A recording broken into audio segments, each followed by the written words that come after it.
আসসালামু আলাইকুম সবাইকে আইসিটি অ্যাসিস্ট্যান্ট গ্রুপ থেকে স্বাগতম। সবাই আমার কথা শুনতে পাচ্ছ কিনা একটু দ্রুত গতিতে জানাও। আর আমাকে দেখতে পাচ্ছ কিনা এটাও একটু জানাও দ্রুত গতিতে। আমি ক্লাসটা একটু আজকে যেহেতু সর্বশেষ ফ্রি ক্লাস, এরপরে আর কোনো ক্লাস এই কোর্সের ফ্রিতে হবে না। এটাই হচ্ছে লাস্ট ফ্রি ক্লাস আজকে। ওকে, তো যারা ক্লাসটা চাইলে আজকেরটা সবার জন্য শেয়ার করতে পারো, এটাই লাস্ট ফ্রি ক্লাস। এটার পরে আর কখনোই মানে এই কোর্সের কোনো ক্লাস ফ্রিতে কেউ পাবে না। যারা একমাত্র ভর্তি হবে বা ভর্তি হয়েছে তারাই এই ক্লাসটা মানে ফ্রিতে করতে পারবে। ঠিক আছে, তো এখন আমার কথা হচ্ছে একটু আমি ক্লাস লিঙ্কটা শেয়ার করে দিচ্ছি বিভিন্ন গ্রুপে। তোমরা একটু দয়া করে ক্লাসটা শেয়ার করে দাও, মেনশন করে দাও বন্ধুদেরকে, যারা যারা জয়েন হয়েছে আর কি। যেহেতু আজকের ক্লাসটা সর্বশেষ ফ্রি ক্লাস, আমি সবাইকে বলবো একটু তাড়াতাড়ি ক্লাসটা শেয়ার করে দাও। হ্যাঁ, তোমরা যারা শেয়ার করছো অবশ্যই ভালো মানুষ, ভালো মনের মানুষ, শেয়ার ডান লিখো। আর আমি তাদের নামগুলো পড়বো, যারা শেয়ার করে শেয়ার ডান লিখবা। বিভিন্ন মেসেঞ্জার গ্রুপে দিতে পারো তোমাদের বন্ধুদের, আর নতুবা তোমাদের যে টাইমলাইনে দিতে পারো। ঠিক আছে, শেয়ার করে শেয়ার ডান লিখো, তোমাদের নামগুলো একটু আমি পড়বো, যেহেতু তোমরা অবশ্যই পরোপকারী। ওকে, তোমাদের নামগুলো একটু পড়বো। আজকে লাস্ট ফ্রি ক্লাসে লাস্ট শেয়ার করে ফেলো। তো ইনশাল্লাহ সবাই মিলে ক্লাসটা করি খুব মজা করে। আর সর্বশেষ হচ্ছে খুব গরম এক প্রকার, হচ্ছে অনেক গরমে পড়তেছে এটাও। আচ্ছা, share done share done share ডান।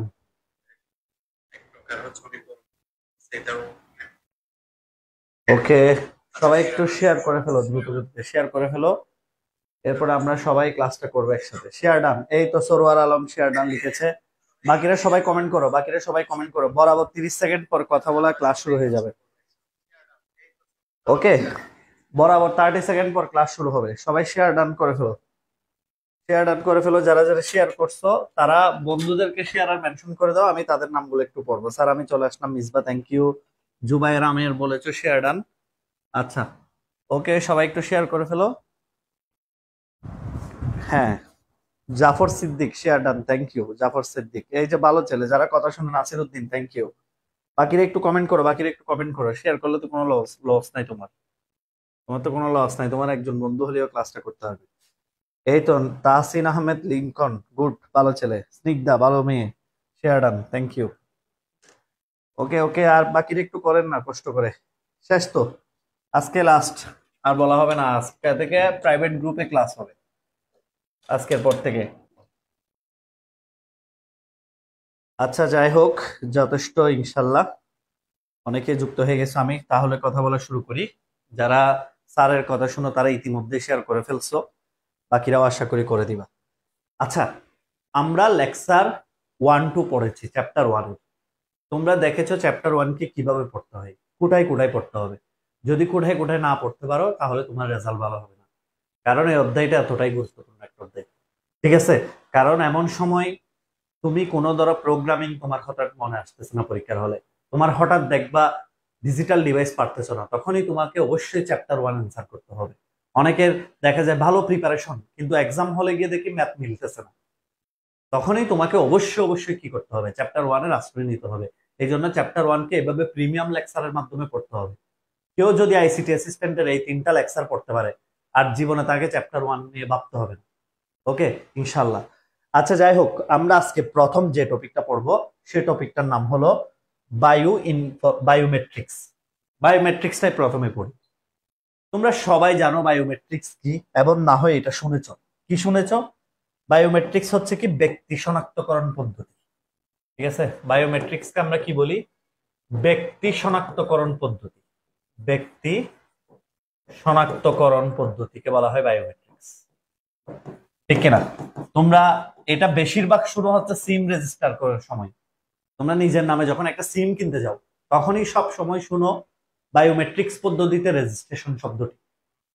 এটা যদি পরীক্ষা আসে, বায়োমেট্রিক্স পদ্ধতি কয়টি উপায়ে হয়, অনেকে ভুল উত্তর দেয়। স্পষ্ট ধারণা নিয়ে রাখো, বায়োমেট্রিক্স পদ্ধতি 2 উপায়ে হবে। একটা হচ্ছে ধরো দৈহিকগত বৈশিষ্ট্যের উপর, আর একটা হচ্ছে আচরণগত বৈশিষ্ট্য।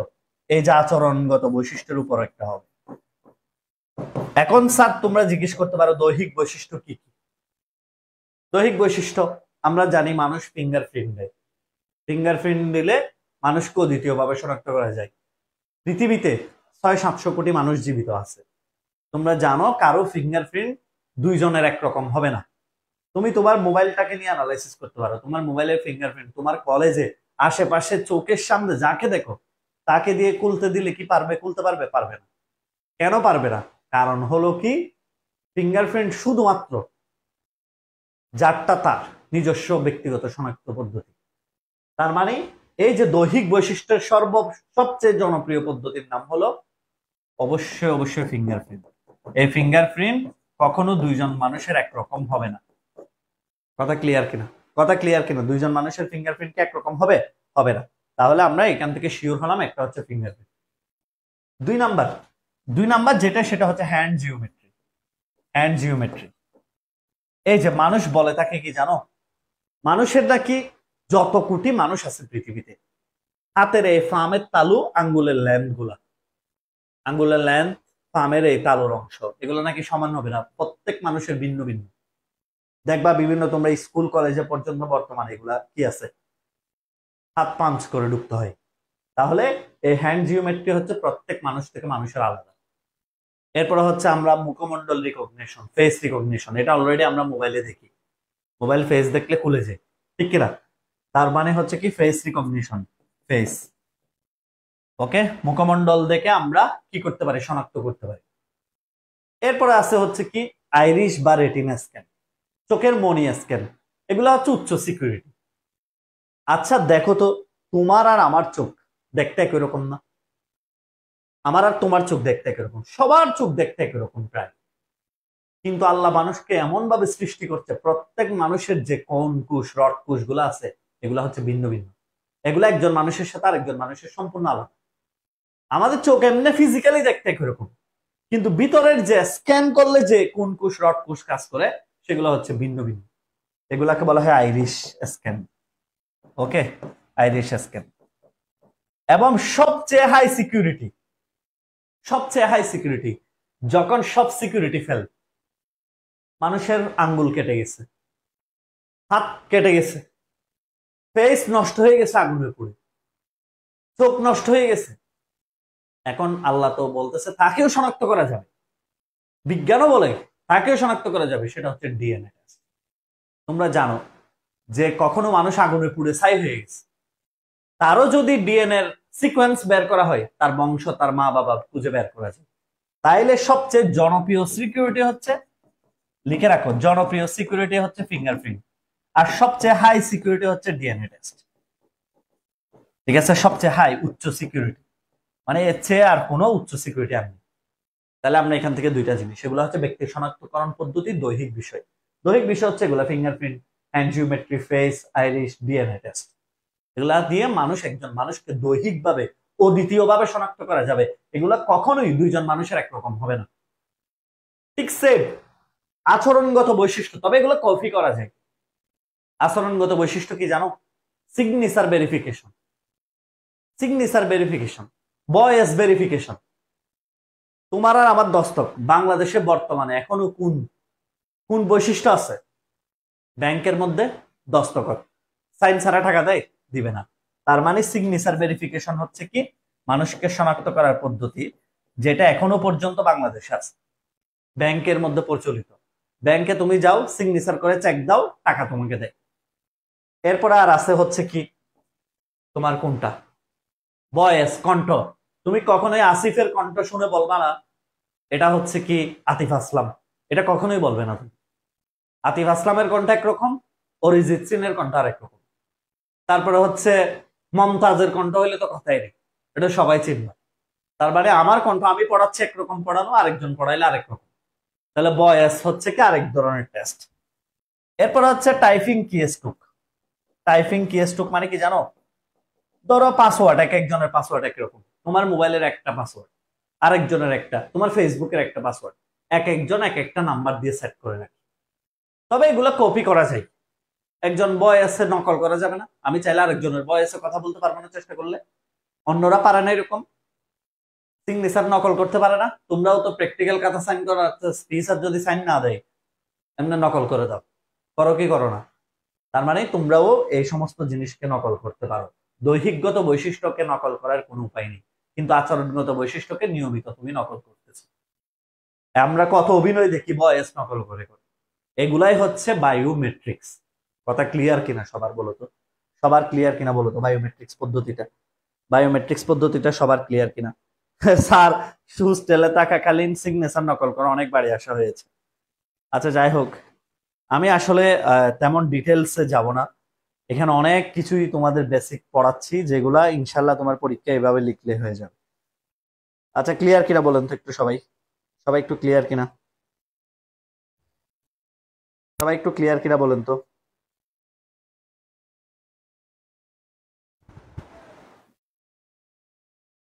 সবাই ক্লিয়ার কিনা বলেন তো, পরের টপিকে যাব, পরের টপিকে যাব। আচ্ছা ওকে, আচ্ছা আচ্ছা ঠিক আছে, তাহলে আমাদের বায়োমেট্রিক্স বুঝতে তো আর কারো কোনো প্রবলেম নেই। এবার আসেন আমরা দ্বিতীয় যে টপিকে যাব, সেটা হচ্ছে বায়ো ইনফরমেটিক্স। এটা নিয়ে অনেকে আবার বানায় লিখতে যায়, অনেকে বানায় লিখতে যায়। এগুলা কেন বানায় লিখতে যাও, কেন বানায় লিখতে যাও? আর হ্যাঁ, আজকের ক্লাস শেষে কালকের মধ্যে সবাই 100টা নৈর্ব্যক্তিকের পিডিএফ পেয়ে যাবা তোমার নির্দিষ্ট গ্রুপে। তোমাদের যে গ্রুপে অ্যাড করা হয়েছে না সুপার বেসের, সুপার বেসের গ্রুপে তোমার পিডিএফ আপলোড করে দেওয়া হবে 100টা এমসিকিউ। এই 100টা এমসিকিউ প্রথমে নিজে প্র্যাকটিস করবে একদিন, একদিন পর্যন্ত আমরা উত্তর দিব না, একদিন পর্যন্ত নিজে কয়টা পারো সেটা দেখবা, একদিন পরে আমি উত্তর দিব, এবং এই 100টা মুখস্থ টুরস্থ করে ফেলতে হবে। এটা শুধুমাত্র কেবল যারা ভর্তি আছে, এই সাজেশন গুলো শুধু তারাই পাবে। ওকে, যারা ভর্তি হও নাই, ডেসক্রিপশনে লিখা আছে, এখনো অফার রেখে দিয়েছি, ভর্তি হয়ে যাবে কালকের মধ্যে। আচ্ছা এবার আসো বায়ো ইনফরমেটিক্স। অনেকে বানাই লিখে, বানাই কেন লিখো? বায়ো ইনফরমেটিক্স কোথায়, বায়োমেট্রিক্স কোথায়? তুমি বাসায় একটা গাছ কিনে নিয়ে আসছো, গাছটা কিনে নিয়ে আসার সময় নার্সারি থেকে বলা হয়েছে আগামী 6 মাস পরে এই গাছে ফল ধরবে, কিন্তু 6 বছর হয়ে গেল গাছে আর ফল ধরে না। এখন তুমি চিন্তায় পড়ে গেলা, এত টাকা দিয়ে গাছ কিনে আনলাম, 6 মাসে ফল ধরার কথা, 6 বছরেও তো ফল ধরে না। তুমি ওইখান থেকে গাছের জীবের ডিএনএ সংগ্রহ করছো, জিন সংগ্রহ করছো, এবার জিনগুলা নিয়ে গবেষণা শুরু করছো। গবেষণা শুরু করে তুমি পেলা এখানে এই উপাদানের বড়ই অভাব, নাইট্রোজেনের অভাব, ফসফরাসের অভাব। তারপর তুমি চিকিৎসা করলা। এই যে জীব সংক্রান্ত ডাটা নিয়ে গবেষণা, লিখে রাখতে পারো, জীব সংক্রান্ত ডাটা নিয়ে যে গবেষণা হয়, জীব সংক্রান্ত ডাটা নিয়ে গবেষণা, জীব সংক্রান্ত ডাটা নিয়ে কি গবেষণা, এই গবেষণাকে বলা হয় বায়ো ইনফরমেটিক্স। এক কথায় জীব সংক্রান্ত ডাটা নিয়ে গবেষণাকে বলা হয় কি, বায়ো ইনফরমেটিক্স। এখানে কি কি থাকতে পারে? তুমি জীববিজ্ঞান থাকতে পারে, মনে করো আমার ডাটাকে যখন আমি, আরে ডাটা নিয়ে গবেষণা, জীব সংক্রান্ত ডাটা নিয়ে গবেষণা, এখানে কি কি থাকতে পারে একটু দেখ। জীববিজ্ঞান থাকতে পারে, জীববিজ্ঞান থাকতে পারে, কম্পিউটার সায়েন্স থাকতে পারে, পরিসংখ্যান থাকতে পারে, পরিসংখ্যান, গণিত, এই সমস্ত কিছু মিলে এই যে জীববিজ্ঞান থাকতে পারে, কম্পিউটার সায়েন্স থাকতে পারে, পরিসংখ্যান, গণিত, এভরিথিং মিলে হচ্ছে বায়ো ইনফরমেটিক্স এর গবেষণা। এই সবকিছু মিলে হচ্ছে বায়ো ইনফরমেটিক্স এর জীব সংক্রান্ত ডাটা নিয়ে গবেষণা হয়। বিভিন্ন সফটওয়্যার উন্মোচন করা হয়, এই সফটওয়্যার গুলা দিয়ে তুমি অ্যানালাইসিস করে বুঝতে পারো আসলে আমার এই গাছের মধ্যে কিসের অভাব। কথা বুঝাইতে পারছি? তার মানে আমরা বায়ো ইনফরমেটিক্স কি বুঝছি তো? কোথায় বায়োমেট্রিক্স আর কোথায় বায়ো ইনফরমেটিক্স আমাকে একটু বুঝাই বলো। বায়োমেট্রিক্স হচ্ছে কি ব্যক্তি শনাক্তকরণ পদ্ধতি, আর বায়ো ইনফরমেটিক্স হচ্ছে কোন একটা জীবের ডাটাকে এনে আমি বিশ্লেষণ করে দেখতেছি যে এই ডাটার মধ্যে কি সমস্যা, এবং এটার সাথে সবচেয়ে বেশি ইনভলভ হচ্ছে জেনেটিক্স ইঞ্জিনিয়ারিং।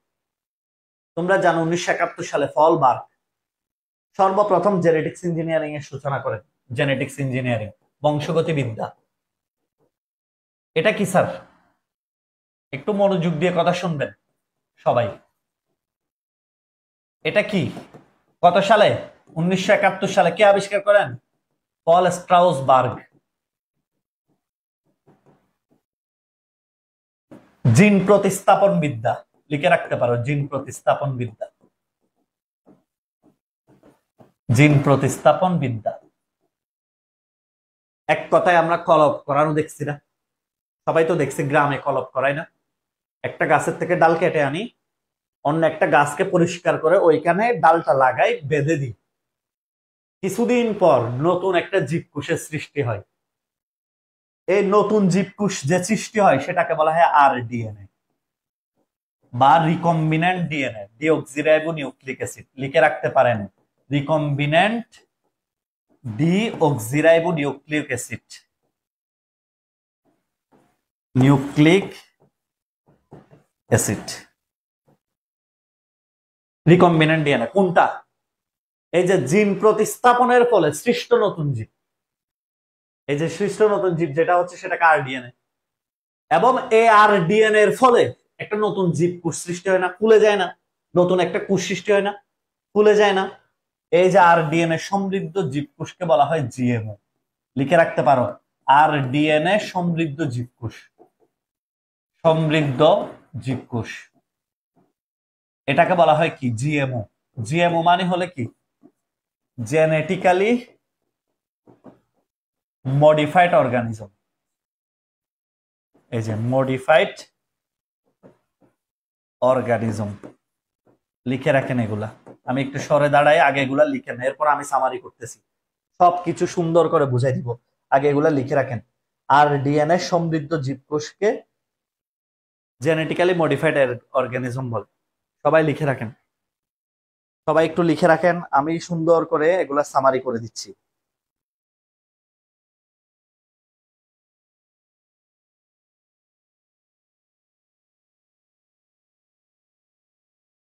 ওকে, লিখে রাখো, সবাই লিখে রাখো। আচ্ছা, এবার আমরা সুন্দরভাবে একটু বলি, আমরা একটু সুন্দরভাবে বলি। কয়েকটা মিনিট আমার কথা একটু শুনো, কয়েকটা মিনিট আমার কথা একটু শুনো। আমরা প্রথমে বলছি বায়ো ইনফরমেটিক্স মানে জীব সংক্রান্ত ডেটা নিয়ে গবেষণা করা। এতে হেল্প করে কে কে? এতে হেল্প করে রসায়ন থাকতে পারে, পরিসংখ্যান থাকতে পারে, ম্যাথ থাকতে পারে, কম্পিউটার সায়েন্স থাকতে পারে, সবকিছু মিলিয়ে হলো এই গবেষণাটা করা হয়। এখন গবেষণার ফলাফলটা কি? গবেষণার ফলাফল হচ্ছে জিন প্রতিস্থাপন বিদ্যা। আমি বুঝতে পারলাম এই জিনটা এই গাছে নিয়ে গেলে সবচেয়ে ভালো ফল হবে। কিসের মাধ্যমে আমি বুঝতে পেরেছি? গবেষণার মাধ্যমে। তার মানে বায়ো ইনফরমেটিক্স এর গবেষণা, জেনেটিক্স ইঞ্জিনিয়ারিং হচ্ছে ফলাফল বা প্রয়োগ। আবিষ্কার করছে কে? 1971 সালে পল স্ট্রসবার্গ। এবার দেখেন এটা আসলে কি? এটা মানে হচ্ছে জিন ট্রান্সফার, জিনকে প্রতিস্থাপন করা। আমরা 1971 সালে ছিলাম 7 কোটি মানুষ, তারপর না খেয়ে মারা যেতাম, দুর্ভিক্ষ। জীবনে রাজশাহীর আম চোখে তো দেখি নাই যে দেখি নাই। এখন রাস্তাঘাটে রাজশাহীর আম, আমি গ্যারান্টি দিয়ে বলতে পারবো রাজশাহীর মানুষ যে পরিমাণ আম খায় না, এর চেয়ে বেশি মনে হয় চট্টগ্রাম কক্সবাজারের মানুষ রাজশাহীর আম। ট্রেনে চলে আসে সকাল সকাল, সবাই খাওয়া শুরু। কারণ কেন? এত বেশি উৎপাদন। ওই যে এখন নার্সারিতে যাও, কেউ আর অরিজিনাল চারা কিনে না, বলে কলফের চারা দেন। এই কলফের চারাটা কিসের? কিসের ফলাফল? জিন প্রতিস্থাপনের ফলাফল। বাসার ছাদের উপর বাগান, ব্যালকনিতে একটু জায়গা পাচ্ছে, সেখানে ফলাফল, ফসল উৎপাদন।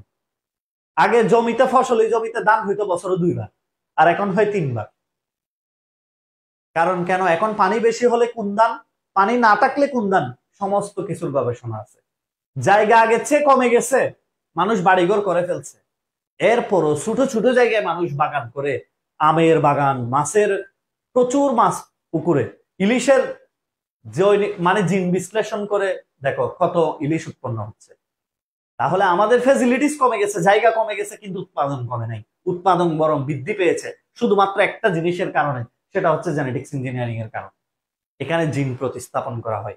এক জিন থেকে প্রতিস্থাপন করে যখন অন্য জিনে নিয়ে যাওয়া হয়, তখন এটাকে বলা হয় আরডিএনএ। আরডিএনএ মানে হচ্ছে রিকম্বিনেন্ট ডিঅক্সিরাইবো নিউক্লিক অ্যাসিড। এবং এই আরডিএনএ জিন ট্রান্সফারের ফলে যে জীবকোষটা সৃষ্টি হয় সেটাকে বলা হয় জিএমও, জেনেটিক্যালি মডিফাইড অর্গানিজম। পরীক্ষায় আসতে পারে আরডিএনএ কি, পরীক্ষায় আসতে পারে জিএমও কি। কথা বুঝাইতে পারছি? তাহলে জিন প্রতিস্থাপন কিভাবে করা হয়? প্রথমে একটা বাছাইকৃত জিন সংগ্রহ করা হয়, এটাকে অন্য একটা গাছের মধ্যে ভালোভাবে আটকে দেওয়া হয়, ওখানে ফুলে আরডিএনএ তৈরি হয়, আরডিএনএ থেকে নতুন জীবকোষ আস্তে আস্তে আস্তে আস্তে গাছের জন্ম হয়। দেখতেছি আমরা আম গাছে কাঁঠাল ধরতেছি, কথা সঠিক কিনা? তাহলে এই যে প্রসিডিউর, এই প্রসিডিউরটার নাম হচ্ছে জেনেটিক্স ইঞ্জিনিয়ারিং। প্রত্যেকটা বোর্ডে প্রশ্ন দেখবা এই জেনেটিক্স ইঞ্জিনিয়ারিং থেকে প্রশ্ন আসবে। যখনই প্রশ্ন আসবে দুইটা সিকোয়েন্সকে মিক্স করে লিখবা। বায়ো ইনফরমেটিক্স এর গবেষণা দেখাতে হবে, জেনেটিক্স ইঞ্জিনিয়ারিং এর ফলাফল দেখাতে হবে। সেই সাথে এই যে টার্ম গুলা আর ডিএনএ ডিএনএ কাটা, এই শব্দগুলা আসতে হবে। যখন প্রশ্ন ইনফরমেটিভ হবে তখনই তুমি নাম্বার বেশি পাবে, একটা নাম্বারও কাটবে না। অনেকেই বলে চ্যাপ্টার 1 লিখলে নাকি নাম্বার কাটে। আমি যেভাবে ইনস্ট্রাকশন দিচ্ছি সেভাবে লিখে রাখো, আইসিটি অ্যাসিস্ট্যান্ট বইতে যেভাবে লেখা আছে সেভাবে প্রশ্নগুলো লিখে দেখো, কোনোদিন নাম্বার কাটবে। 10-এর মধ্যে 9 পাবা এক একটা সৃজনশীল। কথা ক্লিয়ার? সবার কি ক্লিয়ার কিনা বলো, জেনেটিক্স ইঞ্জিনিয়ারিং টপিকটা সবার ক্লিয়ার কিনা? ওকে, সবাই একটু ক্লিয়ার কিনা বলো তো, ভালো করে খুব ভালো করে বলো, তাড়াতাড়ি তাড়াতাড়ি।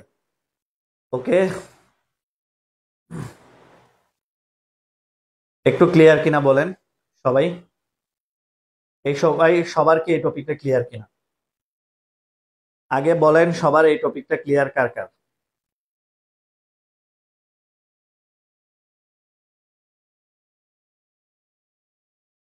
আচ্ছা ফাইন, এই তো ভেরি গুড ভেরি গুড। আমি লেকচার যেভাবে দিচ্ছি সেভাবে সাজাই ফেলো সুন্দর করে। ওকে, ইনশাল্লাহ ইনশাল্লাহ ভালো রেজাল্ট হবে। এরপরে আমাদের যে টপিকটা বাকি আছে, একটাই টপিক, সেটা হচ্ছে ক্রায়ো সার্জারি। একটাই টপিক বাকি আছে। ক্রায়ো শব্দের অর্থ কি আগে বলো? ক্রায়ো শব্দের অর্থ হচ্ছে অত্যধিক ঠান্ডা, অত্যধিক ঠান্ডা। আর সার্জারি মানে হচ্ছে হাতের কাজ।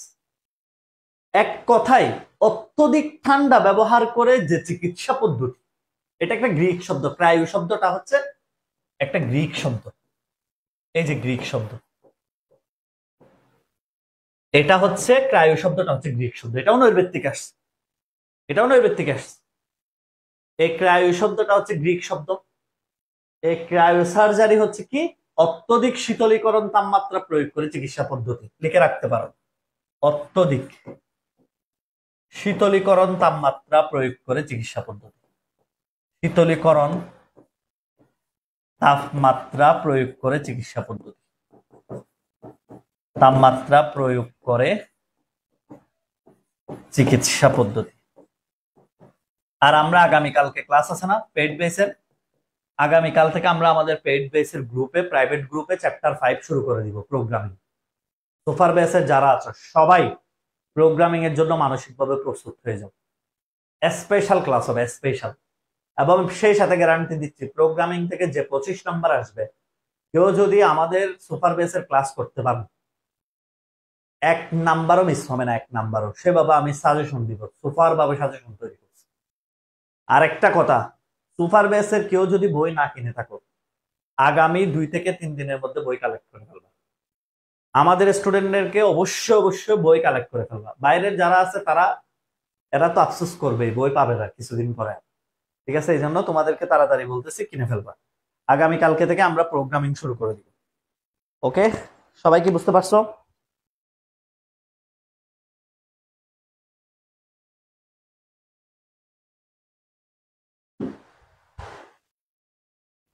আচ্ছা, তাহলে ক্রায়োসার্জারি গ্রিক শব্দ, অত্যাধিক শীতলীকরণ তাপমাত্রা প্রয়োগ করে চিকিৎসা পদ্ধতি। এই পদ্ধতির আবিষ্কারকের নাম জানতে হবে না? অবশ্যই জানতে হবে। 1850 সালে ইংরেজ চিকিৎসক জেমস আর্নট, 1850 সালে ইংরেজ চিকিৎসক, একজন ইংরেজ চিকিৎসক জেমস আর্নট, উনি সর্বপ্রথম, এগুলো কিন্তু অনেক পুরাতন চিকিৎসা পদ্ধতি, ঠিক আছে, ইংরেজ চিকিৎসক জেমস আর্নট ওনার নাম, উনি সর্বপ্রথম ক্রায়োসার্জারি আবিষ্কার করেন। ঠিক আছে, এই পদ্ধতিতে চিকিৎসা পদ্ধতি করে না, মানে সর্বপ্রথম শীতলীকরণ তাপমাত্রা। এখন এটা কত ডিগ্রি সেলসিয়াসে করে? নর্মালি এটা -41 থেকে -196 ডিগ্রি সেলসিয়াস পর্যন্ত।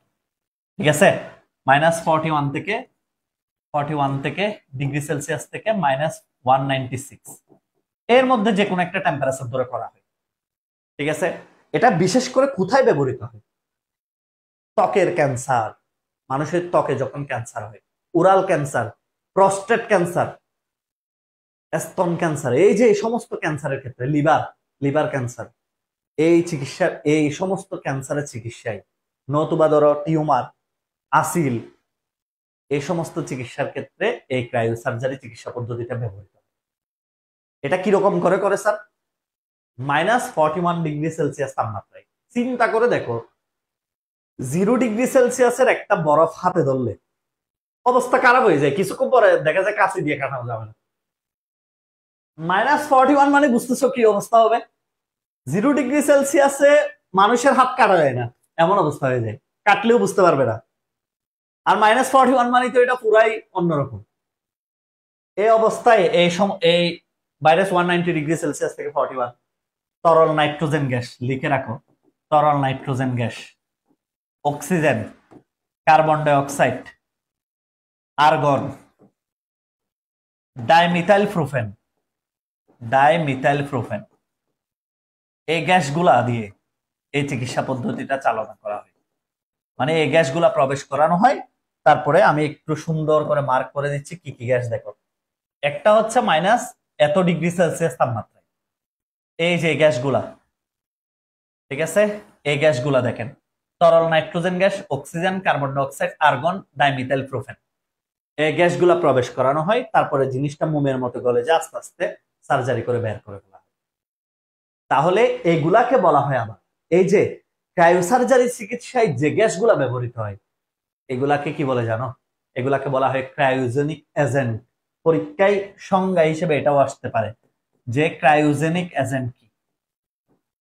এই ক্রায়োজেনিক এজেন্ট হচ্ছে এগুলা যে টেম্পারেচার গুলা ব্যবহার করি আমরা, যে গ্যাসগুলা ব্যবহার করি, টেম্পারেচার না, যে গ্যাসগুলা ব্যবহার করি, তরল nitrogen, oxygen, carbon die oxide, argon, ডাইমিথাইলপ্রোপেন, এই গ্যাসগুলাকে বলা হয় ক্রায়োজেনিক এজেন্ট। এবং এই পদ্ধতিতে, চিকিৎসা পদ্ধতি সর্বপ্রথম যে ব্যক্তি আবিষ্কার করছেন উনার নাম হচ্ছে 1850 সালে ইংরেজ চিকিৎসক জেমস হার্ট। এবং এটা হচ্ছে অত্যধিক শীতলীকরণ তাপমাত্রা প্রয়োগ করে চিকিৎসা পদ্ধতি। আমার কথা কি বুঝাইতে পারছি? ক্রায়োসার্জারি কি? তার মানে ক্রায়ো অত্যধিক ঠান্ডা, সার্জারি মানে হাতের কাজ। এক কথায় অত্যধিক ঠান্ডা ব্যবহার করে যখন আমরা চিকিৎসা পদ্ধতি চালনা করি তখন সেটাকে আমরা কি বলবো? ক্রায়োসার্জারি। ক্রায়োসার্জারিকে আবিষ্কারকের নাম হচ্ছে 1850 সালে ইংরেজ চিকিৎসক জেমস হার্ট। এই চিকিৎসা পদ্ধতি জেনারেলি -41°C থেকে -190°C তাপমাত্রায় করা হয়ে থাকে। এবং এতে গ্যাস যেগুলা ব্যবহার হয়, অর্থাৎ যে ক্রায়োজেনিক এজেন্ট গুলা ব্যবহার হয় সেগুলো হচ্ছে তরল nitrogen, oxygen, carbon die oxide, argon, ডাইমিথাইলপ্রোপেন, etcetera.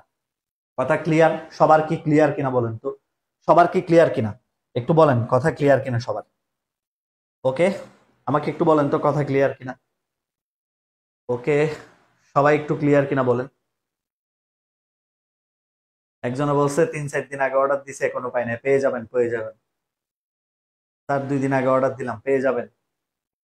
বই নতুনটা নিয়েন, নতুন বই নিয়েন, কষ্ট হলেও নতুন বই কালেকশন করে নিন। টাকা পয়সা বেশি কিছু না, 590 টাকা দিয়ে একটা সাবজেক্টে 90+ নাম্বার পাবেন। আচ্ছা, তাহলে আমরা একটু সামারি করি। এই অধ্যায়টা আমরা কি কি পড়েছি সেগুলো একটু সামারি করি, কেমন? এটা হচ্ছে সবচেয়ে গুরুত্বপূর্ণ। এই অধ্যায়টা আমরা যা যা পড়েছি একটু সামারি করি। নাম্বার 1 আমরা পড়েছিলাম বিশ্বগ্রাফ। নাম্বার 2 আমরা পড়েছি টেলিমেডিসিন। নাম্বার 3 তে আমরা পড়েছি হচ্ছে ফ্রিল্যান্সিং, টেলিমেডিসিন। একটু সুন্দর করে লিখে দাও, বিশ্বগ্রাম। বিশ্বগ্রাম, পুরা পৃথিবী একটা গ্রাম। তারপরে পড়েছি টেলিমেডিসিন, তোমরাও লিখে রাখতে পারো, এগুলা দেখে যাবা পরীক্ষার হলে। টেলিমেডিসিন। নাম্বার 3 তে আমরা পড়েছি ফ্রিল্যান্সিং, খুবই গুরুত্বপূর্ণ এবারের জন্য, যেহেতু মুগ্ধ ফাইবার অ্যাকাউন্ট, মুগ্ধর কথা মনে আছে? ফাইবার অ্যাকাউন্টে অ্যাকাউন্ট করতে, যে ফ্রিল্যান্সিং করতে। এরপরে হচ্ছে আছে কোনটা? Virtual reality, robotics, artificial intelligence, nano technology. তারপরে হচ্ছে আজকে পড়লাম বায়োমেট্রিক্স, তারপরে হচ্ছে বায়ো ইনফরমেটিক্স,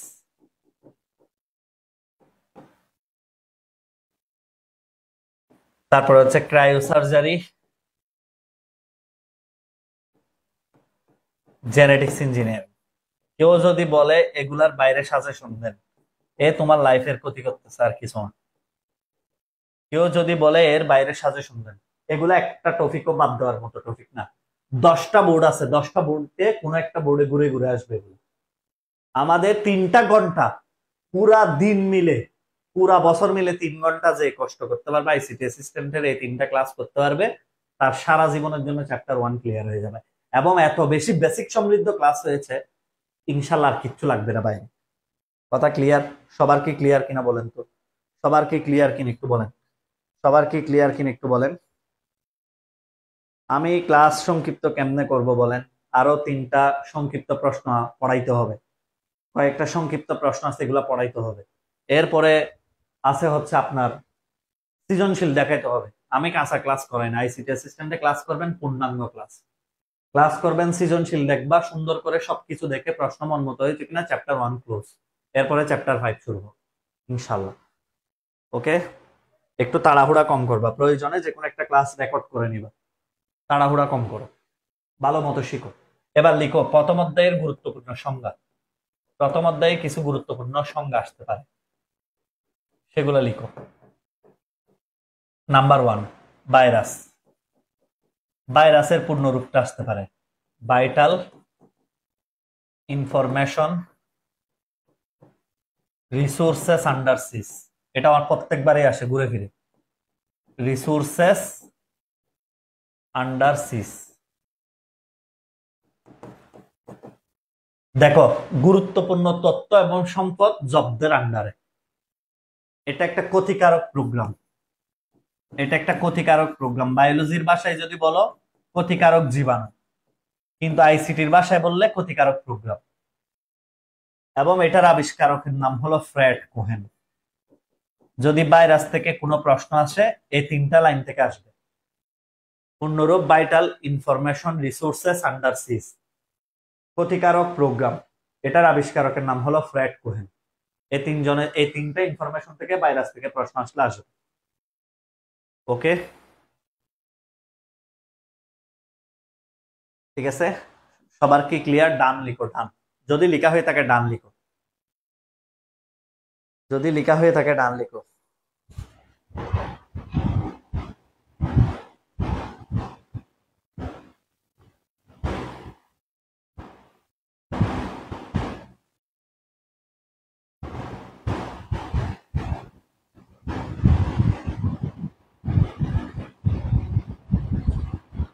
আচ্ছা, ফাইন।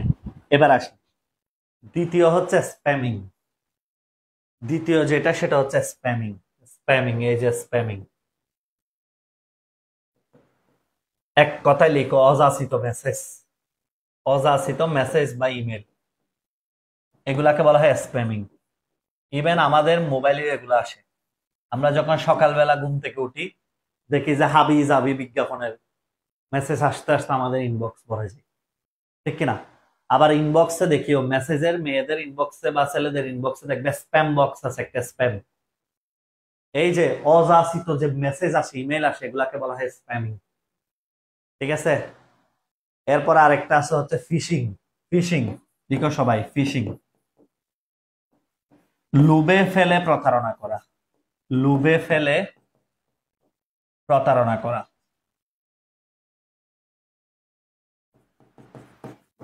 প্রতারণা করা, যেমন তোমরা প্রতিনিয়ত এগুলা এই ফিশিং এর শিকার হও। প্রতিনিয়ত তোমরা ফিশিং এর শিকার হও। কিভাবে স্যার? এই যে আইফোন গিফট করে যে বলে, প্রত্যেকদিন পর পর আইফোন, 3টা আইফোন গিফট করতেছে, 5টা আইফোন গিফট করে। তোমরা কি করো? হুমড়াইয়া পড়ো এগুলা দেখার জন্য। তারপর লিঙ্ক শেয়ার করো, পাসওয়ার্ড দাও ইচ্ছা মতো। এগুলা হচ্ছে তোমাকে লোভে ফেলে প্রতারণা করা। এটা হচ্ছে ফিশিং। ফিশিং মানে হচ্ছে জাল, মাছ ধরা। মাছকে আমরা কিভাবে বড়শিতে ধরি? একটা টুপ দিই, ওই টুপটা খেয়ে সে আটকে যায়। তুমিও সেম। তোমার ফেসবুক আইডি কেন হ্যাক হয়? এই যে প্রত্যেকদিন আইফোন জিতার লোভে স্প্যামিং মেসেজ ছড়াও, সবাইকে সবাইকে দাও, ফিশিং করো প্রত্যেকদিন, এগুলা। আর প্লেজিয়ারিজম গত ক্লাসে বলেছি, অন্যের সাহিত্যকর্ম চুরি। অন্যের সাহিত্যকর্ম চুরিকে বলা হয় প্লেজিয়ারিজম। ঠিক আছে? অন্যের লেখা বা সাহিত্যকর্ম চুরি। আমাদের আইসিটি অ্যাসিস্ট্যান্ট বই যদি কেউ লেখা চুরি করে, তাহলে সেটাকে বলা হবে কি? প্লেজিয়ারিজম। অন্যের লেখা বা সাহিত্যকর্ম চুরি, এগুলাই হচ্ছে মূলত সংজ্ঞা। ঠিক আছে, এরপরে হ্যাকিং তোমরা সবাই জানো, অন্যের সিস্টেমকে অবৈধ উপায়ে নিজের নিয়ন্ত্রণে নেওয়া। লিখে রাখো, অন্যের সিস্টেমকে। অনেকে ক্লাস নোট করো না, যারা ক্লাস নোট করে না তাদের রেজাল্ট পরীক্ষা দেখতে পাবো। অন্যের সিস্টেমকে অবৈধ উপায়ে নিজের নিয়ন্ত্রণে নেওয়া, এটাকে বলা হয় হ্যাকিং। অবৈধ উপায়ে নিজের নিয়ন্ত্রণে নেওয়া, নিজের নিয়ন্ত্রণে নেওয়া। তাহলে আমরা কয়টা সংজ্ঞা পেলাম? একটা হচ্ছে স্প্যামিং, অযাচিত মেসেজ বা ইমেল। এরপরে পেলাম ফিশিং, লুবে পেলে ফেলে প্রতারণা করা। প্লেজিয়ারিজম, অন্যের লেখা বা সাহিত্যকর্ম চুরি। আর হ্যাকিং, অন্যের সিস্টেমকে অবৈধ উপায়ে নিজের নিয়ন্ত্রণে নেওয়া। ঠিক আছে, তাহলে এগুলাকে আমরা কি বলবো? এইগুলাই হচ্ছে মূলত কয়েকটা সংজ্ঞা। আর তোমরা দেখবা যে তোমাদেরকে বিকাশে, তোমাকে বিকাশে কি করে? প্রতারণা করে, করে না? আপনি একটা লটারি জিতছেন, 1 লাখ টাকা পাইছেন, তোমরা বলবা কি লটারির ভাই 1 লাখ টাকা আমার দরকার নেই, তুমি 90,000 টাকা রেখে দাও, 10,000 টাকা দিল। ঠিক আছে, এই সমস্ত লুবে ফেলে, ট্রাফে ফেলে, ইনভেস্টের কথা বলে হাবি যাবি। তারপরে এখন কিছু এলএলএম কোম্পানি আছে, বলে যে এই হাত খুলো, ওই হাত খুলো, এখানে ইনভেস্ট করলে এত টাকার প্রোডাক্ট পাবা, এত। সব বকিঝকি একই জিনিস। আল্লাহর রাস্তায় এগুলোর থেকে সাবধানে থাকবেন। ঠিক আছে, এই হলো চ্যাপ্টার 1। খুবই আল্লাহর রহমতে এই 3টা লেকচার যদি কেউ পড়তে পারে, চ্যাপ্টার 1 কমপ্লিট। এখন আমি দেখাবো চ্যাপ্টার 1 থেকে কিভাবে সৃজনশীল প্রশ্ন আসে, কিভাবে সৃজনশীল প্রশ্ন আসে সেটা দেখাবো। ওকে, আর এমসিকিউ তো বললামই আজকে দিয়ে দিব, এমসিকিউ দিয়ে দিব বলছি না আজকে? আজকে বলছি না এমসিকিউ দিয়ে দিব ইনশাল্লাহ। তাহলে এবার দেখো, আমরা একটু দেখি চ্যাপ্টার 1 থেকে কিভাবে সৃজনশীল প্রশ্ন হয়। প্রথম ক্লাসে একটু করে দেখাইছিলাম, আজকে বাকিটা একটু দেখবো। প্রথমে একটু আসি, আমরা যে কোনো একটা বোর্ড দেখি, তাহলে আমরা বুঝতে পারবো আস্তে আস্তে। এই যে ঢাকা বোর্ড 2023, চট্টগ্রাম বোর্ড 2023, দুইটা বোর্ডেই একই রকম প্রশ্ন আসছে, প্রায় সিমিলার। তোমরা আইসিটি অ্যাসিস্ট্যান্ট বই কেন পড়বা? এর চেয়ে মজার বিষয় কি জানো? ধরো তুমি বেসিক গুলা বইতে পড়ছো, এই যে দেখো সবগুলা বায়োমেট্রিক্স, প্রত্যেকটা টপিক তুমি বইতে পড়ে, এই যে দেখো যা যা সুন্দর করে পড়ার পর তুমি বইয়ের লাস্ট পেজে গেলেই দেখবা উত্তর সহ সৃজনশীল, গুরুত্বপূর্ণ গুলা 30 স্টার দেওয়া। তোমার কি আর কারোর সাজেশনের পিছনে দৌড়ানোর দরকার আছে? আমি তো তোমার জন্য এখানে রেডি করে দিচ্ছি সব। কোনটা পড়তে হবে বেশি, কোনটা বেশি পড়তে হবে, কোনটা কম পড়তে হবে, সব তোমার জন্য আমি রেডি করে দিচ্ছি। তুমি কেন অন্যের পিছু দৌড়াচ্ছ? তোমার সব আছে বই, তুমি কেন অন্য কিছুর পিছনে দৌড়াচ্ছ? এই জন্য তো রেজাল্ট খারাপ করো, লুবে পড়ে এখান থেকে একটা, ওইখান থেকে একটা, ওইখান থেকে একটা, আলটিমেটলি কোনো কিছুই পড়া হয় না। আগে আইসিটি অ্যাসিস্ট্যান্ট বই লাইন বাই লাইন শেষ করো। আমার স্টুডেন্টরা সুপার বেসে যারা আছো সবাই আমার কথাই শুনবা, আল্লাহর ওয়াস্তে অন্য কারো কথার মতো কান দিবা না। আমি যেটা বলি আমার কথা মতো চলো, তুমি 90+ না পাইলে এটা আমার দোষ। ঠিক আছে, সবাই বই কালেকশন করে ফেলবা দ্রুত গতিতে। চিটাগং যারা আছো তারা বুকল্যান্ড লাইব্রেরি চকবাজারে পাবো, তোমাদের এখান থেকে নেওয়ার দরকার নেই। আচ্ছা দেখো, চট্টগ্রাম বোর্ড আর ঢাকা বোর্ডে কিরকম প্রশ্ন হয়েছে। নতুন জীবকোষ সৃষ্টি, হাইব্রিড শস্য, দুধে আমিষের পরিমাণ বাড়ানো। বর্তমানে বিভিন্ন প্রতিষ্ঠান তাদের নিরাপত্তা, গবেষণা এমনকি বিনোদনের ক্ষেত্রেও মানুষের ব্যবহার সীমিত করে নিয়ে আসছে। প্রযুক্তি জগতে এটি শিল্প বিপ্লব নামে পরিচিত। যাই হোক, ঠিক আছে, এদিকে তাকান। ন্যানো টেকনোলজি কি? বলেন, ন্যানো টেকনোলজি কি? আণবিক পর্যায়ে নিয়ন্ত্রণের বিদ্যা। কি সুন্দর করে পড়াইছি না? বর্তমানে ড্রাইভারবিহীন গাড়িতেও যাতায়াত করে, ড্রাইভারবিহীন গাড়িতে যাতায়াত করা যায় না? যায় কি যায় না? একটু আসেন তো, কোনো একটি বস্তুর কার্যক্ষমতা বাড়ানোর জন্য সুন্দর করে লিখবা ন্যানো প্রযুক্তি। এরপরে দেখো তো, এখানে একটা জিনিস ভালো করে খেয়াল করো, এই প্রশ্নটার ক্ষেত্রে ম্যাক্সিমাম ফুলাফাইন রং অ্যান্সার করো। আচ্ছা, ড্রাইভারবিহীন গাড়িতে যাবে, এটা মানে কি ভার্চুয়াল রিয়েলিটি? তোমরা শুধু ড্রাইভারের প্রশিক্ষণ বললে ভার্চুয়াল রিয়েলিটি, প্রশ্ন পেশাই কেন ফেলো? আমাকে একটা কথা উত্তর দাও। ড্রাইভারের প্রশিক্ষণ হলো ভার্চুয়াল রিয়েলিটি। ড্রাইভারবিহীন গাড়িতে যাতায়াত মানে কৃত্রিম বুদ্ধিমত্তা। জিনিসটা বুঝো, কৃত্রিম বুদ্ধি, নকল বুদ্ধি দিয়ে ড্রাইভারের কাজটা করতেছে। আর ড্রাইভারের যদি প্রশিক্ষণ নেওয়া বোঝায় তখন হবে ভার্চুয়াল রিয়েলিটি। এই জিনিসগুলো আল্লাহর ওয়াস্তে একটু চিন্তা ভাবনা করে উত্তর দেন। ঢাকা বোর্ড ওই বছর ম্যাক্সিমাম মুলাফাইন এটাকে ভার্চুয়াল রিয়েলিটি লিখে দিচ্ছে, ড্রাইভার দেখলে ভার্চুয়াল রিয়েলিটি লিখে। অনেক গাইডেও দেখি এই কাজই করছে, এগুলা করবেন না। এবার বলা হয়েছে কি, উদ্দীপকের দৃশ্যকল্প ফোয়ারের চিহ্নিত স্থানের প্রযুক্তি, এগুলা কোত্থেকে সৃষ্টি হয়? নতুন জীবকোষ সৃষ্টি কোত্থেকে হয়? হাইব্রিড শস্য কোত্থেকে আসে? একটু আগে বলছি হাইব্রিড শস্য, নতুন জীবকোষ সৃষ্টি, ডিজিএমও বলছি না, জেনেটিক্যালি মডিফাইড অর্গানিজম, সবকিছু জেনেটিক্স ইঞ্জিনিয়ারিং এর কাজ। এই যে সুন্দর করে লিখবেন, দেখছেন, জেনেটিক্স ইঞ্জিনিয়ারিং এবং বায়োটেকনোলজির মাধ্যমে ডিএনএ প্রোটিনের পুনরায় সমন্বয় করে লিখবেন সুন্দর করে, দেখছেন, জেনেটিক্যালি মডিফাইড ক্রপস। শস্যের ক্ষেত্রে হচ্ছে জেনেটিক্যালি মডিফাইড ক্রপ, জিএমসি। ওকে, ভালো করে লিখবেন। এরপরে এই যে মানুষের চিন্তা ভাবনার কৃত্রিম উপায়ে নিয়ন্ত্রণ, যে প্রযুক্তি নির্ভর যন্ত্র, এগুলা তো পড়াইছি। মানুষের চিন্তা ভাবনাকে কৃত্রিম উপায়ে যে নিয়ন্ত্রণ করে, এটাই তো কৃত্রিম বুদ্ধিমত্তা। কৃত্রিম বুদ্ধিমত্তা নয়, গত ক্লাসে পড়াইছি না, মানুষের বুদ্ধি হচ্ছে ন্যাচারাল ইন্টেলিজেন্স। আর মানুষ যেটা কৃত্রিম উপায়ে নিয়ন্ত্রণ করে, এটা হচ্ছে কি বলো, সেটা কি? সেটা হচ্ছে আর্টিফিশিয়াল ইন্টেলিজেন্স, কৃত্রিম বুদ্ধিমত্তা। এগুলো একবার একবার রিডিং পড়বেন, একবারের বেশি পড়ার দরকার নেই, এনাফ। যারা লেকচার পড়ছো একবারের বেশি পড়ার দরকার নেই, এগুলো একদম ইজিলি পারবা, শুধু রিডিং পড়লেই পারবা, তোমাকে সব পড়ানো হয়েছে। এবার চট্টগ্রাম বোর্ড দেখেন, বাসার সাহেব কম্পিউটার মেলায় গিয়ে একটি হার্ড ডিস্ক কিনলেন। হার্ড ডিস্কটা আকারে খুব ছোট, কিন্তু ধারণ ক্ষমতা অনেক বেশি। জিনিস ছোট, ধারণ ক্ষমতা বেশি, কি বোঝাচ্ছে তুমিও বুঝতেছো।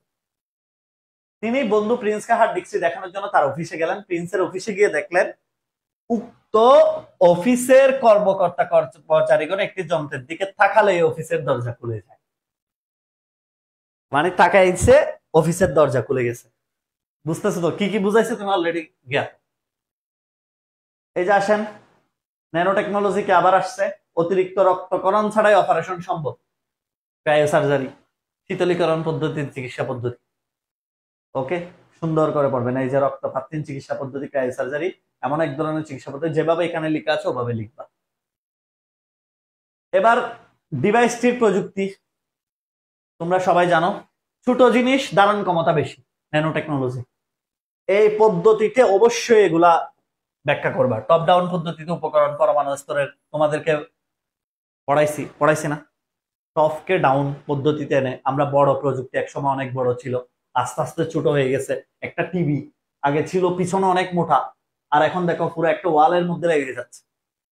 সব কিছু সুন্দর করে বুঝে শুনে উত্তর করবে, এখানে যেভাবে আছে আইসিটি অ্যাসিস্ট্যান্ট বইতে ওভাবে উত্তরগুলো করবে প্লিজ। ওকে, এবার আসেন পরের প্রশ্ন। তারপরটা তো তোমরা বুঝতেছো যে ফেস রিকগনিশন, একটা ডিভাইসের দিকে তাকাচ্ছে, দরজা খুলে যাচ্ছে, মুখমণ্ডল রিকগনাইজ করতেছে। ক্লিয়ার? আচ্ছা, এখানে কি কি আছে দেখো, এই যেগুলো একটু শিখবা, যে একটা ফেস রিকগনিশন মানুষের গঠন, মুখের গঠন, তারপরে এক্ষেত্রে দুই চোখের মধ্যকার দূরত্ব কত, এই যে আমাদের দুই চোখের মাঝের দূরত্বটা, তারপর হচ্ছে নাকের দৈর্ঘ্যটা কত ইঞ্চি, এগুলো মানুষের ভিন্ন ভিন্ন হয়, জমজ হলে শুদ্ধ ভিন্ন ভিন্ন হবে। এরপরে চোয়ালের কৌণিক মাপ, এই তিনটা জিনিস, এক হচ্ছে চোখের এই যে এই জায়গাটা, নাকের ল্যাম্পটা, আর হচ্ছে চোয়ালের যে মাপ, এই যে এগুলাকে বিশ্লেষণ করে মূলত ফেস রিকগনিশন করা। ক্লিয়ার? আমার এই পড়া কি বোঝা যাচ্ছে? তোমরা কি ধারণা পাচ্ছ? তোমরা কি ধারণা পাচ্ছ কিনা বলতো? বইয়ের মধ্যে কত সুন্দর এবং বিস্তারিত ভাবে লেখা আছে। আপনাকে অনেক ধন্যবাদ স্যার, পুরো বাংলাদেশের মধ্যে আপনার আইসিটি বিষয়। Thank you. আসলে এটা তোমরাই বলবা, তোমরাই বলবা। আমার কথা হচ্ছে, আমি একটা ব্যতিক্রম বই আনার চেষ্টা করেছি, কারণ অনেক স্টুডেন্ট বুট বই একটা কিনে, গাইড একটা কিনে, টেস্টার একটা কিনে। আমি চেষ্টা করেছি বইটা এমন ভাবে রেডি করব, এক বইতে সব ক্লিয়ার, 590 টাকা খরচ হবে, এটার মধ্যে সব শেষ, ফুল প্যাকেজ। এটাই আমি চেষ্টা করেছি। শুধু সবাই কি বুঝতে ধরতে পারতেছো? প্রশ্ন ধরতে পারতেছো কিনা বলো আগে, সেটা বলো, অন্য কথা বাদ দাও। প্রশ্ন কি ধরতে পারতেছো কিনা?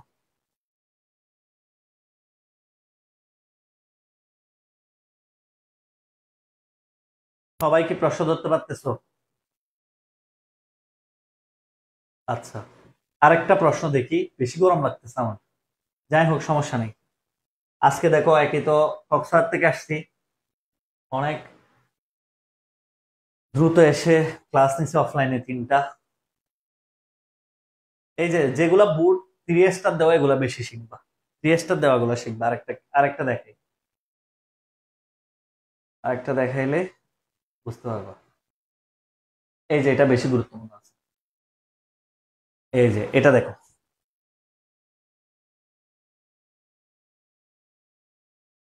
আচ্ছা, এবার আসেন যশোর বুট 2024, কুমিল্লা বুট 2024। মিস্টার রতন ত্বক ক্যান্সার আক্রান্ত একজন রোগী চিকিৎসা নিম্ন তাপমাত্রা প্রয়োগের মাধ্যমে সম্পন্ন করেন, কিন্তু চিকিৎসার পূর্বে তিনি একটি সিমুলেটর অপারেশনের মাধ্যমে অভিজ্ঞতা লাভ করেন। সিমুলেটেড অপারেশনের মাধ্যমে অভিজ্ঞতা লাভ, বুঝতে পারছো? সিমুলেটেড কোথায় ব্যবহৃত হয়? Virtual reality. তাহলে প্রথমে দেখো রোবোটিক্স কি। এই যে এই ঘটনাটা তোমরা সবাই ঘটাও। তোমরা রোবোটিক্স বললেও রোবটের সংজ্ঞা লিখো। ওই দিন আমি এই জন্য স্পেসিফিক্যালি এটা লিখে দিছি।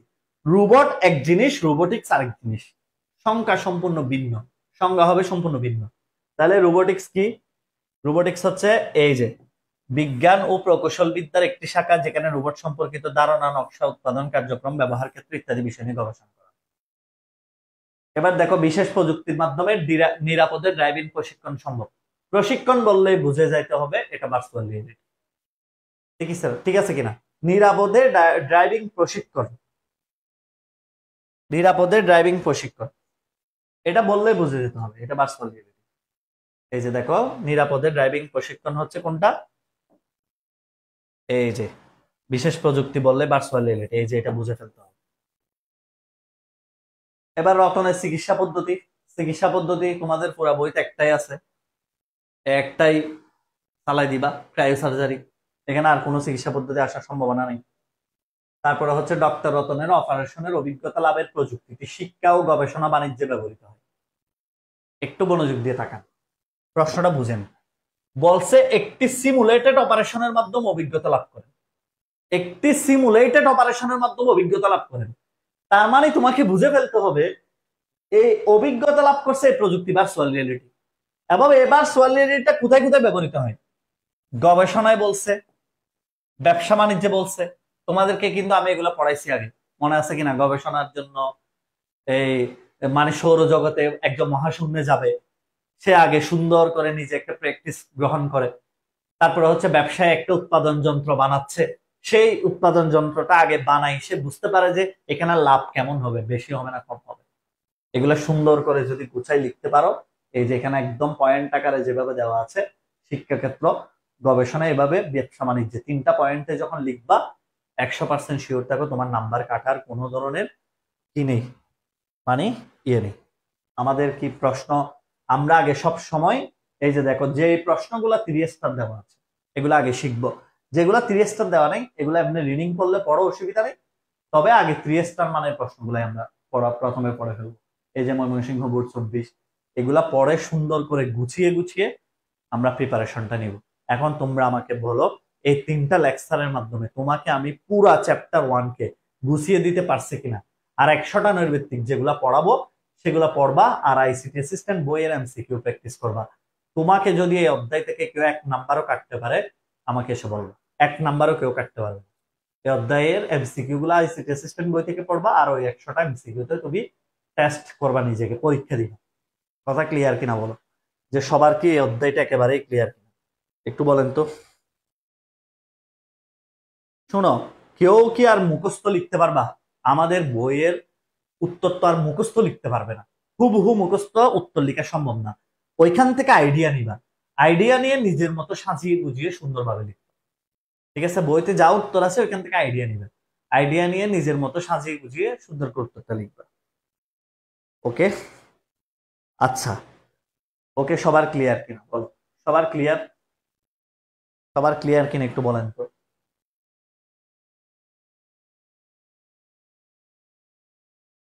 আচ্ছা, সবাইকে ক্লিয়ারলি বুঝতে পেরেছো? সবাইকে ক্লিয়ারলি বুঝতে পেরেছো এই অধ্যায়ে আর কোনো কারো কোনো সমস্যা আছে? চ্যাপ্টার 1 এর পরীক্ষা হচ্ছে ওইটাই, 100টা যে এমসিকিউটা দিব সেটার উত্তর থাকবে না। এটাতে তুমি কি পরিমাণ পারফর্ম করতে পারো সেটা দেখো আগে। ওকে, যারা ভর্তি হয় নাই এখনো কোর্সে, তারা যারা এখনো কোর্সে ভর্তি হইতে পারো নাই, তারা অবশ্যই ভর্তি হবা। এই যে, আর যারা বই অর্ডার করতে পারো নাই, অবশ্য বই নিয়ে নিবা দ্রুত গতিতে। আমি আবারও বলতেছি, শেষে যখন মনে করবা বইয়ের প্রয়োজন আছে, তখন বই চাইলেও আর পাবেন না। এই যে, এই নাম্বারে বিকাশ অথবা নগদে সেন্ড মানি করবেন, নাম, তোমার নাম্বার, সুন্দরবন কুরিয়ার অ্যাড্রেস। কয় টাকা? 590 টাকা। কেউ যদি মনে করো স্যার আমি হোম ডেলিভারি নিবো, আমার কুরিয়ারে যেতে অনেক টাকা খরচ হয়, তাহলে হোম ডেলিভারি নিলে 660 টাকা খরচ হবে। আর এমনি 590 টাকা খরচ হবে। তোমার নাম দিতে হবে, নাম্বার দিতে হবে, সুন্দরবন কুরিয়ার অ্যাড্রেস। ঠিক আছে, আজকে এ পর্যন্তই। আগামী ক্লাস থেকে, কালকে থেকে পেইড বেসের ভিতরে গ্রুপে ক্লাস হবে, আর ফ্রিতে ক্লাস পাবেন। কালকে থেকে প্রোগ্রামিং শুরু হবে। যারা প্রোগ্রামিং করছো তারা সবাই নেক্সট ক্লাসে, আগামী ক্লাসে প্রোগ্রামিং করে ফেলবা। প্রোগ্রামিং আবার রিভাইজ করবা। যারা করে ফেলেছো তারাও রিভাইজ করবা সুপার বেসের সাথে সুন্দর করে। যারা ভর্তি হো নাই, খুব দ্রুত কালকের মধ্যেই, কালকে 9টার আগে ভর্তি হয়ে যাবে ইনশাল্লাহ। তুমি তোমার জীবনের সেরা একটা কোর্স পাবে। আসসালামু আলাইকুম, শুভরাত্রি। সবার জন্য সবসময় শুভকামনা। আর ক্লাস নোট দ্রুত গতিতে সাবমিট করবে। আসসালামু আলাইকুম।